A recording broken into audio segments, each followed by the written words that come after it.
గత ప్రభుత్వం 1995 సంవత్సరంలో ఉలియపల్లి గ్రామంలో ఇల్లు లేని నిరుపేదలకు ఇళ్ల పట్టాలు పంపిణీ చేశారు.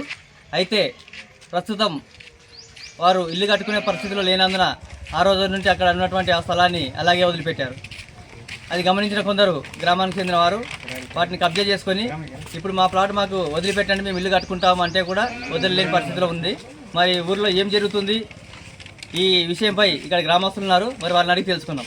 నమస్తే అన్న, ఇంతవరకు మీ గ్రామంలో అంటే పట్టాలు ఇచ్చారు కదా, మరి మీరు అక్కడ ఇల్లు ఎందుకు కట్టలేకపోయినారు, మరి ఏం జరుగుతుంది దాన్ని మొత్తం చెప్పండి. ఫస్ట్ ఆఫ్ ఆల్ నా పేరు కృష్ణ, మాది ఉలియపల్లి గ్రామము.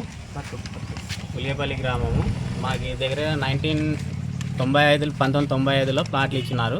అది అప్పుడు మేము చిన్నగా ఉంటే మా ఫాదర్స్ వాళ్ళు మాకు చెప్పలేరు కాబట్టి ఇప్పుడు పోయి మేము అడిగినాము, మా ప్లాట్ మాకు ఇవ్వండి, మేము ఇల్లు కట్టుకుంటామంటే వాళ్ళు కబ్జా చేసినారు. మేము ఈ కబ్జా చేసిన దారుల మీద ఎంఆర్ఓకి, మా పంచాయత్ సెక్రటరీకి, ఎంఆర్ఓకి, ఆర్డీఓకి, కలెక్టర్కి, సబ్ కలెక్టర్కి దగ్గర 3 సార్లు కంప్లైంట్ చేసినాము.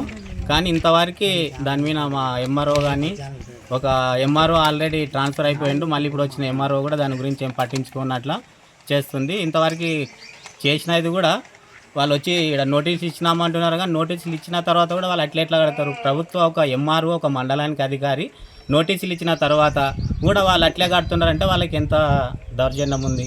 దీని ప్రభుత్వ స్థలాన్ని కబ్జా చేసుకొని కడుతున్నారంటే వాళ్ళకి దీన్ని మేము ప్రభుత్వ దృష్టికి కూడా తీసుకొని పోయినాం, కలెక్టర్ కూడా కలెక్టర్ ఏమి చెప్పినాము అంటున్నారు, కానీ దాన్ని ఇంతవరకు ఏమి పరిష్కారం చేస్తలేరు. సర్వే చేసినాము అంటున్నారు, సర్వే రిపోర్ట్ కూడా ఇస్తలేరు.